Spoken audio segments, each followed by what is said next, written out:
Ma femme est tombée amoureuse de son jeune collègue, un vrai loup-garou au bureau. Lors du banquet de notre anniversaire de mariage, de nombreux partenaires professionnels de ma femme étaient présents. Au début de la réception, la vidéo souvenir que j'y avais soigneusement préparée a été remplacée par des images intimes de ma femme avec son jeune collègue. Ma femme a enchaîné sans complexe. Tout le monde au bureau dit que nous formons une équipe parfaite. De toute façon, nos partenaires ne te connaissent pas et s'ils pensaient que Charles était mon mari, ils seraient plus enclins à travailler avec nous. Tous ceux qui me connaissent attendaient de me voir exploser de rage, mais au lieu de pleurer ou de crier, j'y ai applaudi avec enthousiasme. De toute façon, ce foyer n'existait plus que de nom et cette épouse, je n'en voulais plus. En regardant le costume sur mesure haut de gamme que portait Charles, il avait l'air bien plus que moi le maître de maison d'être la star de la soirée. Apparemment tout avait été préparé à elle avant. J'y ai tendu à Charles les fiches de discours que je m'apprêtais à utiliser, ignorant les regards avides de spectacle autour de nous, et j'y ai quitté directement la salle de réception. Je suis sorti de la salle de banquet et j'y ai marché jusqu'au parking sans que Nathalie, ma femme, ne me poursuive. Apparemment mon départ lui a vraiment fait plaisir. Dans ce cas, je n'avais aucune raison de m'y opposer davantage. Le banquet avait commencé tôt ce matin et je n'avais toujours pas pris un vrai repas. Dès que je suis sorti, je me suis précipité au Lixuge, le restaurant le plus célèbre de Échange, et était mon établissement préféré autrefois, et Nathalie m'y accompagnait chaque semaine juste après notre mariage.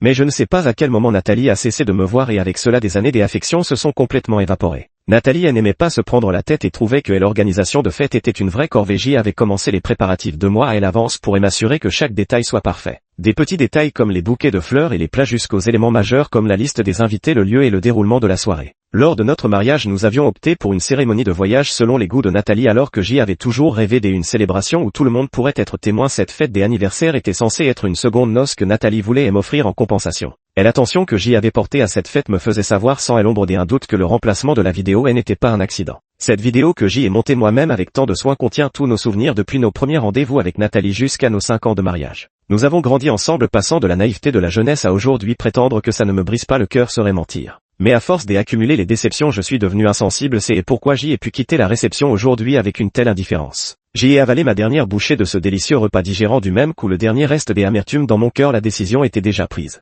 De retour à la maison, je pris une douche et m'apprêtais à dormir quand le téléphone de Nathalie sonna. Dominique, où es-tu? Je ne connais pas la suite du programme de la réception. J'y ai failli faire une gaffe. Le ton de Nathalie était chargé de mépris et d'impatience, comme si je n'étais qu'une domestique à sa disposition pour cette réception. Je lui rétorquai volontairement: je suis rentré depuis longtemps. Quoi, tu as encore besoin que je revienne? Nathalie resta silencieuse un instant à l'autre bout du fil. Laisse tomber, de toute façon la soirée s'est bien passée, tu n'as plus besoin de venir. Sur ces mots, elle raccrocha. Je savais pertinemment qu'elle ne me laisserait pas venir, la soirée était terminée, elle voulait sans doute profiter pleinement de son jeune amant en tête à tête. Pourquoi aurait-elle voulu que je vienne les déranger? J'y ai bien dormi à la maison ces derniers jours passés à préparer le banquet et m'avait fait cruellement manquer de sommeil. Lorsque je me suis réveillé, il était déjà l'aube et Nathalie était aussi rentrée à la maison. Nathalie avait changé sa robe du jour pour une robe d'été légère, son visage était tout rose et elle semblait de bonne humeur. Dès qu'elle m'a vu, son expression s'est légèrement assombrie. Pourquoi tu ne réponds pas à mes appels et messages? Je m'étirai en répondant avec une nonchalance étudiée. J'y étais endormi. Nathalie me dévisagea longuement à travers ses paupières mi-closes avant de demander avec agacement: tu ne serais pas en train de bouder à cause de ce qui s'est passé aujourd'hui? Sois un peu mature, c'était pour le travail, tu comprends. Tout le monde dans l'entreprise sait que Charles et moi formons un duo parfait, le couple en or de la boîte. Si nos partenaires pensent que nous sommes ensemble, ils nous soutiendront certainement davantage. Ah oui, bien sûr, vous formez le couple en or. On dirait que ma fête des anniversaires de mariement s'est transformée en votre fête de fiançailles, c'est ça.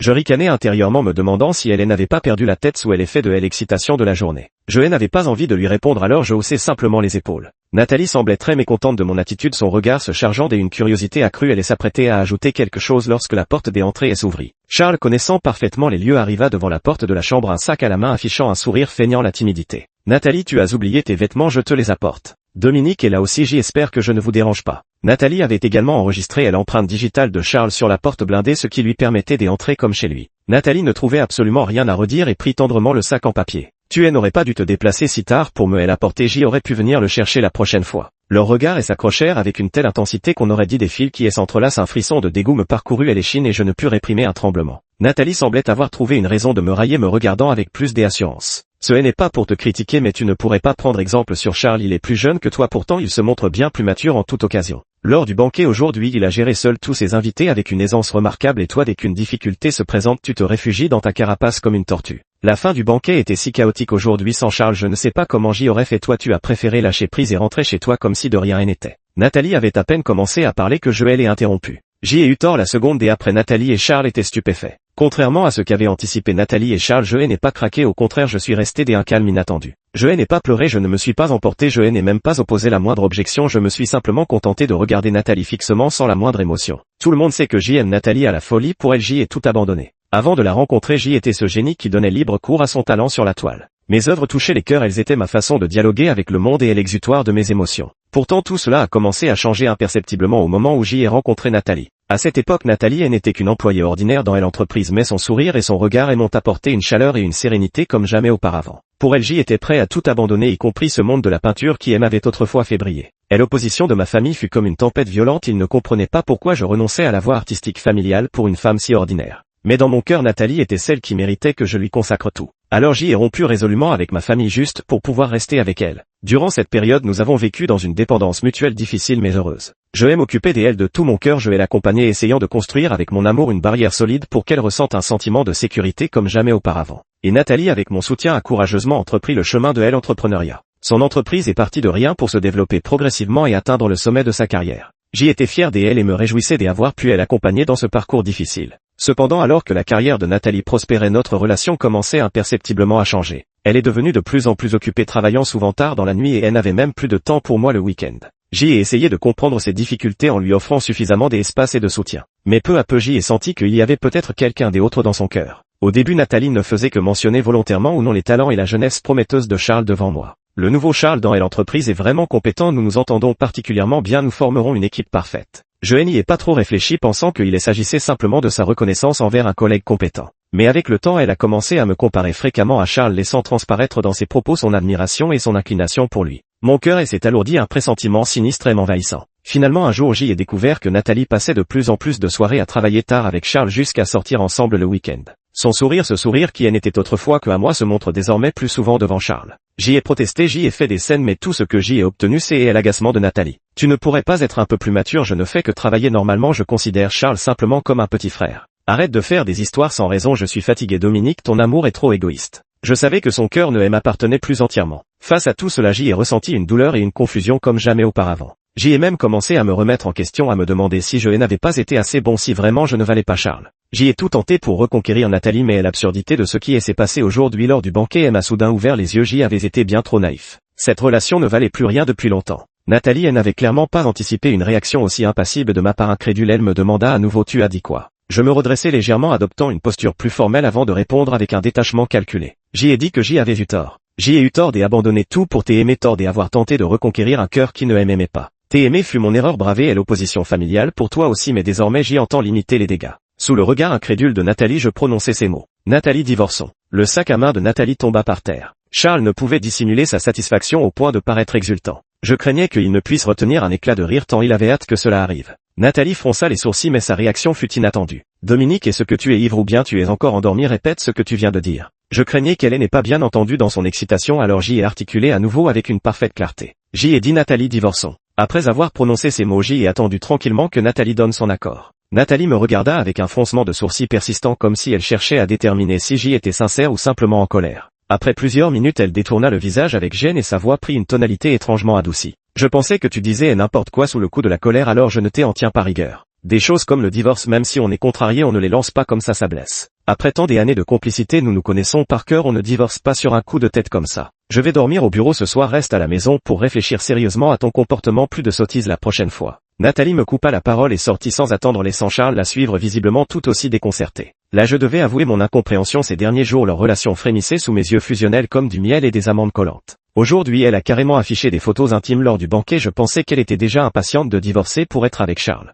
Mais finalement, je me dis que c'est tant mieux, comme il me reste encore des affaires à régler. J'y attendrai demain pour rédiger l'acte de divorce et aller la voir directement. Elle acceptera, j'y imagine. Je me suis recouvert de la couette et ai continué à dormir jusqu'à tard dans la matinée. Mon téléphone restait silencieux, sans appel ni message. Sans hésiter, j'y ai appelé mon avocat pour faire rédiger l'acte de divorce. Après avoir reçu l'accord de divorce, je me suis levé, me suis préparé et ai contacté mes anciens amis du milieu artistique pour un repas ensemble. Ces amis étaient mes compagnons les plus chers rencontrés à l'époque où je maniais encore le pinceau avec passion dans le monde de l'art. Chacun d'entre eux avait été témoin de ma ferveur et de mon dévouement pour la peinture, connaissant bien cet état d'absorption totale devant la toile. À cette époque, mon cœur ne battait que pour la poursuite de l'art. Quand j'y ai décidé de quitter le milieu artistique pour Nathalie, de me consacrer entièrement à elle, il m'ont traité de romantique et cervelé, estimant que renoncer à mon talent et à mes rêves pour une femme était une décision bien trop impulsive et stupide. À l'époque, bien que j'y éprouvais quelques hésitations et regrets, au fond de moi, la force de l'amour m'a poussé à m'engager sans retour sur cette voie sans issue. Aussi, lorsque j'y ai décidé de reprendre mes pinceaux et de revenir dans le milieu artistique, ces amis d'autrefois se sont rassemblés à nouveau autour de moi. Keating, bien que nous ne sachions pas ce qui t'a fait changer des avis, nous te soutenons tous. Dès que tu reviens, nous serons à tes côtés. Oui, j'y ai tout prévu. Nous allons organiser une exposition ensemble, ouvrir un atelier, réaliser nos rêves d'autrefois. Ce repas fut un vrai régal. Alors que je me levais pour régler l'addition au comptoir, j'y entendis soudain une voix familière. Je me retournai et vis Nathalie et Charles attablés à une table pour couple, échangeant des gestes tendres et des regards complices. Ils partageaient ensemble un petit gâteau et s'étalant même de la crème mutuellement avec leur bouche. Cette douceur et cette tendresse me transperçaient les yeux. Je m'avançai lentement. Nathalie ne s'attendait clairement pas à me voir ici. Elle sursauta, une lueur de panique traversant son regard. Dominique, qu'est-ce que tu fais ici? Charles renchérit aussitôt, feignant d'être tout aussi surpris que moi. Dominique, tu ne nous aurais pas suivis par hasard? Tu n'as vraiment aucune confiance en Nathalie. Hier tu voulais divorcer, aujourd'hui tu nous suis. Je n'avais pas le cœur à me disputer avec lui. Je savais que tout cela n'était qu'une coïncidence, mais je comprenais aussi plus profondément que le lien entre elle et moi avait peut-être vraiment atteint sa fin. Je sortis les papiers du divorce que j'y avais préparés à elle avance et les posai calmement devant elle. Elle se sentait un peu coupable et tenta de s'expliquer. Bon, des accords pour le fait de m'avoir suivi, mais ne recommence plus, des accords. Et tout à l'heure je me sentais mal, alors on s'est nourri mutuellement, ne sois pas jaloux pour rien. Je n'ai pas prêté attention à ses explications, me contentant de la regarder en silence. Elle parcourut rapidement le contrat, peut-être par culpabilité, peut-être pressée de se sortir de cette situation embarrassante, et signa son nom à la hâte sans le lire attentivement. Ce n'est qu'après sa signature que je lui ai révélé qu'il s'agissait d'un acte de divorce. Ton esprit est-il à ce point perturbé? Tu as signé sans même regarder. Son visage devint instantanément livide, ses yeux se remplirent d'incrédulité et de colère. Ce n'est pas régulier. Charles, visiblement surpris par la facilité avec laquelle le contrat de divorce était signé, abandonna toute retenue. Nathalie, méfie-toi, c'est peut-être un piège, il ne chercherait pas à te soutirer tes biens. Nathalie se précipita pour relire le document à plusieurs reprises. Je ricanai, inutile de vérifier, je ne prendrai rien de ce qui t'appartient, je veux seulement ce qui est à moi. Notre amour, tel ce gâteau que nous avions partagé, avait été rongé par le temps et la trahison, laissant place à 1000 fissures. Durant cette période, je ne suis plus rentré à la maison. Les appels de Nathalie se faisaient occasionnels, mais je les rejetais ou les ignorais sans pitié. Sa voix, qui fut autrefois la mélodie la plus douce de mon cœur, était devenue un vacarme que je refusais d'affronter. Les appels de Nathalie étaient rares, ce qui m'offrait un temps de paix précieux. Je ne suis plus tourmenté par ces disputes et ces malentendus, et je peux me consacrer entièrement à mon propre monde. J'y ai commencé à réfléchir, à me souvenir, à planifier à l'avenir. Maintenant je n'ai qu'une seule pensée en tête, attendre que la période de réflexion se termine rapidement pour divorcer définitivement de Nathalie. Alors j'y ai commencé à me préparer pour mon retour. Je planifiais l'organisation d'une exposition de peinture avec mes amis, le cœur rempli d'attente et de passion. Ces derniers temps mes émotions semblent stimulées par une force invisible et l'inspiration créative jaillit comme une source. Je me plonge dans le monde de l'art utilisant mon pinceau pour dépeindre les émotions et l'imagination de mon cœur. Chaque œuvre est imprégnée de mes efforts et de ma sueur, témoignant aussi de ma croissance et de ma métamorphose. Après une semaine de retraite créative, je me sentais physiquement et mentalement épuisé, mais mon cœur débordait de satisfaction et de joie. J'y ai décidé d'aller prendre un bain thermal pour me récompenser. Dans la ferme thermale, je profitais de la tranquillité et du confort comme si le monde entier s'était arrêté pour moi. Pourtant, alors que je m'abandonnais à cette paix, je suis tombé par hasard sur Nathalie et Charles. Dominique, je ne voulais pas lui répondre, mais Nathalie insistait. Dominique, tu ne m'entends pas quand je t'appelle. Leur apparition a brisé la tranquillité de mon cœur. Je répondis avec une certaine impatience. Tu as encore quelque chose à dire? Nathalie ne s'attendait visiblement pas à mon attitude et parut surprise par inadvertance. Je remarquai les marques rouges et équivoques sur son cou. Tu oses demander pourquoi n'es-tu pas rentré à la maison ces derniers jours et pourquoi ne réponds-tu pas à mes appels? Son ton était chargé de mécontentement et de reproches, comme si j'y étais un mari irresponsable. Et Charles en rajoutait. Oui Dominique, Nathalie s'est tellement inquiétée pour toi ces derniers jours qu'elle n'a même pas pu s'occuper des affaires de l'entreprise. Ah oui, pas le temps de s'occuper de l'entreprise, mais tout le temps pour se prélasser dans les sources chaudes. En observant leurs expressions satisfaites et les marques équivoques, je compris que leur relation n'était plus un secret, mais à cet instant je ressentis une colère et une impuissance inexplicables. Je répondis froidement. Vous trouvez que j'y exagère, mais avez-vous seulement pensé à ce que je ressens? Notre mariage n'est plus qu'une coquille vide, à quoi bon continuer à nous torturer? Avant que Nathalie ne puisse parler, Charles n'y tint plus. Nathalie, on dirait que Dominique est encore en colère, c'est de ma faute, je devrais peut-être partir et te laisser avec Dominique. Dominique, sois tranquille, je vais démissionner dès mon retour, je ne vous dérangerai plus, désolé. Nathalie le regarda avec un air de compassion. Ce n'est pas de ta faute, ne pars pas Charles, tu es simplement trop gentil, on en profite pour te marcher dessus. C'est Dominique qui a exagéré dans cette histoire, je vais lui faire te présenter des excuses. Dominique, ça ne finira donc jamais, tu es vraiment déterminé à le chasser, depuis quand es-tu aussi cruel? Je les regardais comme s'ils étaient stupides. Apparemment Nathalie croyait encore que mon divorce n'était qu'un caprice. Vous deux, vous avez vraiment la mémoire courte. Nathalie, reprends-toi, nous sommes déjà divorcés. Le visage de Nathalie s'est complètement décomposé, elle s'est mise à crier à tue-tête, affirmant qu'elle n'avait jamais accepté le précédent contrat de divorce qui n'avait donc aucune valeur. Qu'est-ce que c'est et que ça, je ne l'ai jamais signé, je ne le reconnais pas. Je te préviens Dominique, ce contrat n'a aucune valeur légale, je ne le reconnaîtrai jamais. Je restai immobile, le regard calme et déterminé, mais sans la moindre émotion à l'intérieur. Je dis doucement mais fermement. Puisque celui-là ne compte pas, alors nous allons en signer un nouveau.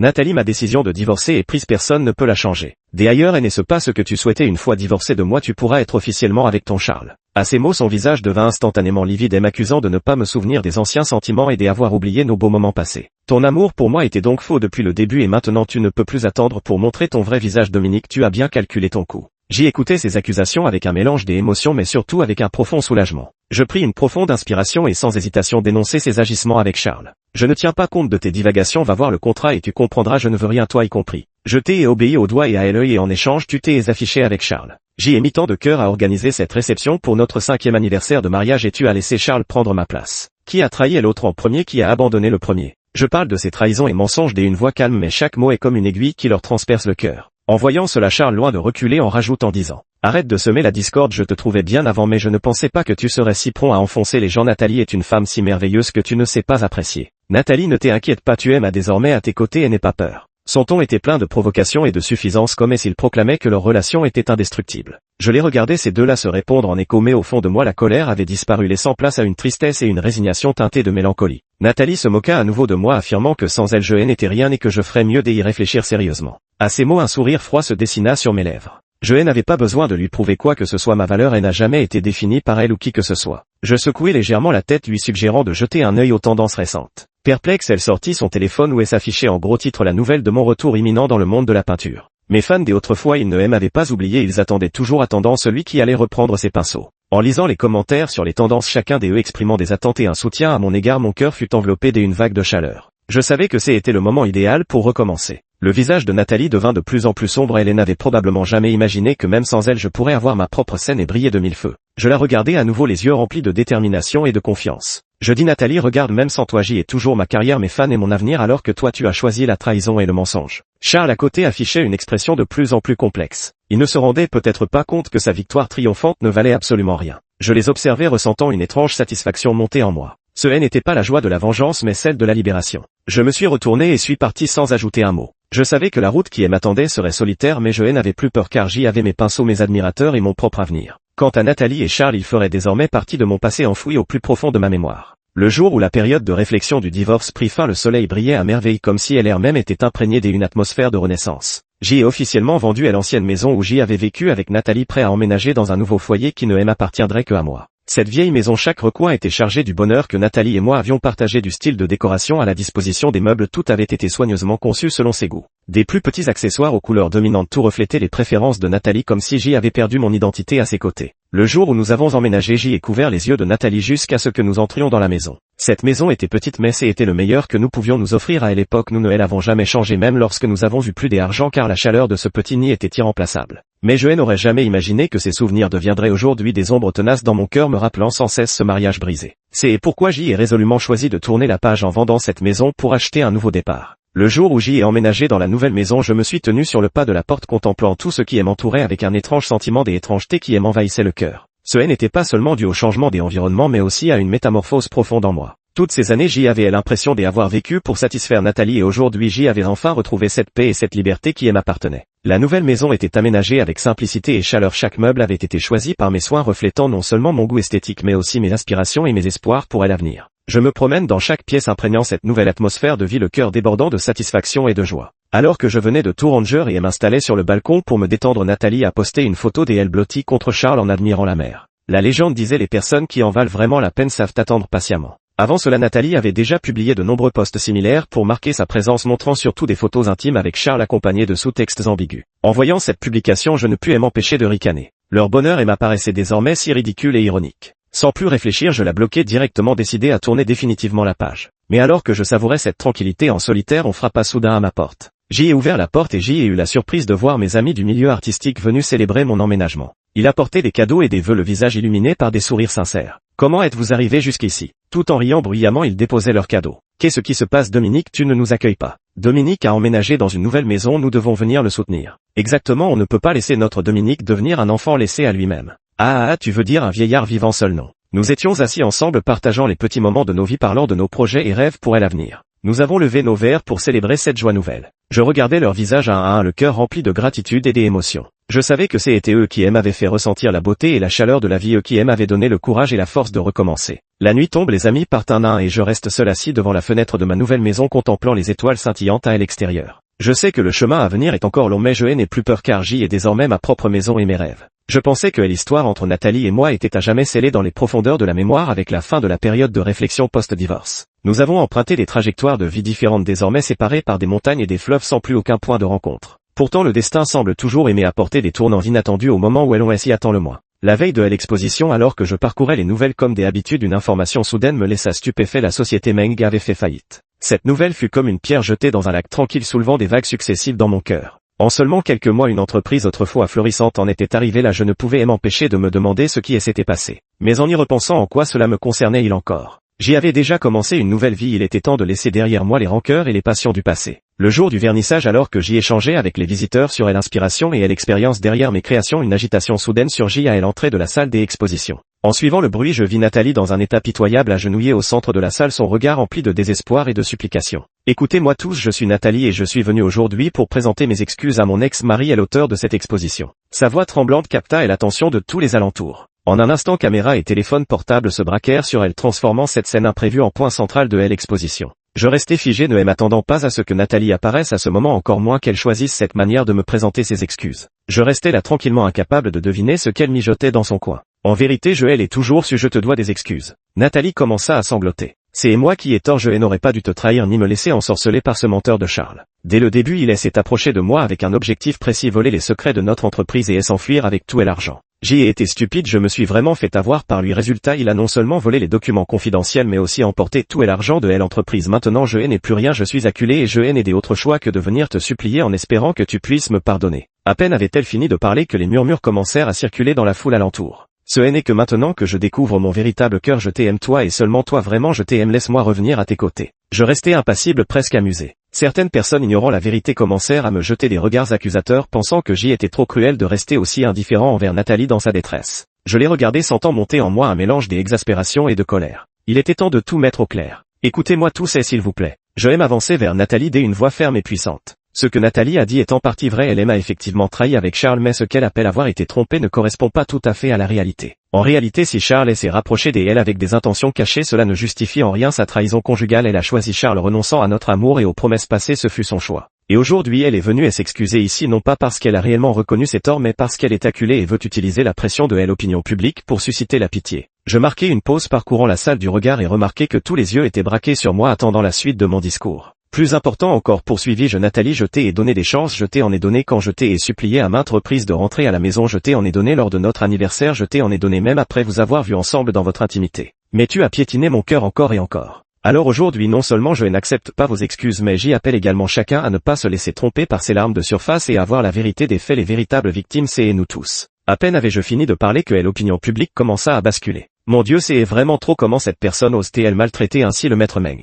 Le destin des artistes est toujours tortueux, c'est pourquoi leurs œuvres sont si remarquables. Une gifle pour la salope et les 18 coups de dragon pour la maîtresse, merci. Les gens ont commencé à reconsidérer les actions de Nathalie et leur compassion et c'est peu à peu transformé en condamnation. La police est également arrivée à temps pour maintenir l'ordre sur place et a emmené Nathalie pour un interrogatoire. Cette farce, telle une tempête soudaine bien que brève, fut violente et s'acheva finalement dans un concert de soupirs désapprobateurs. Et moi, au cœur de la tempête, j'y ai paradoxalement récolté des fruits inattendus. Mon exposition de peinture poussée par cette tempête médiatique a connu un succès encore plus retentissant, attirant davantage de regards et d'attention. Les gens sont non seulement attirés par mes peintures mais aussi touchés par l'histoire sinueuse qui se cache derrière elles. Chaque exposition est comme une purification de l'âme, renforçant ma conviction d'exprimer mon être à travers l'art. Après l'exposition, j'y ai décidé de quitter temporairement cette ville bruyante et de partir avec des amis en province à la recherche de nouvelles inspirations créatives. Nous avons cheminé en faisant des pauses, admirant les paysages le long du parcours et ressentant l'atmosphère culturelle des différentes régions. En ces jours-là, nous avons ri, pleuré et débattu, mais chaque échange m'a été précieux et m'a fait encore plus apprécier ses amis partageant les mêmes idées à mes côtés. Finalement, je me suis installé dans une ville montagneuse. Ici, le printemps règne toute l'année, les montagnes sont verdoyantes et les eaux limpides comme un véritable paradis sur terre. Je suis profondément attiré par les paysages naturels et l'atmosphère culturelle de cet endroit et j'y ai décidé de m'y installer pour en faire ma nouvelle base de création.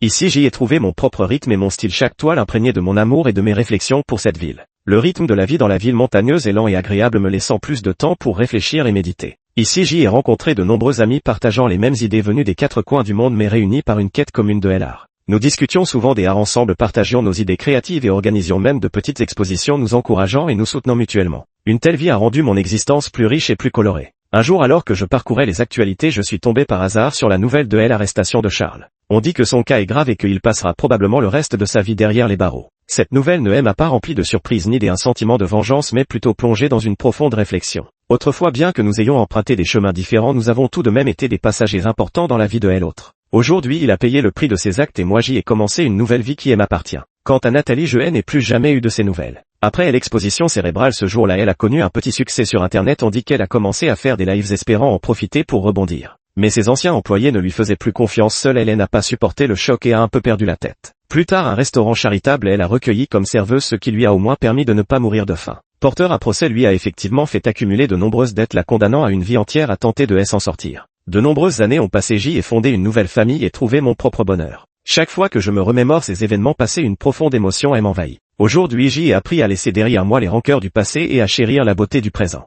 Après avoir eu un enfant, j'y ai ramené ma femme dans notre ville natale. En marchant dans les rues familières, j'y ai soudain aperçu une femme qui semblait folle. Sa silhouette m'était vaguement familière, mais malgré mes efforts, je n'arrivais pas à me souvenir de son nom. À ce moment-là, j'y ai soudain réalisé que tout ce qui appartenait au passé n'était plus que fumée et que l'important était de saisir le présent et de chérir ceux qui nous entourent. Je continue à avancer avec un sourire, le cœur rempli de gratitude et de satisfaction. Car je sais que ma belle vie est devant moi et que ces souvenirs passés ne sont qu'un paysage éphémère sur le chemin de mon existence. Mon petit foyer heureux le restera pour toujours. Fin.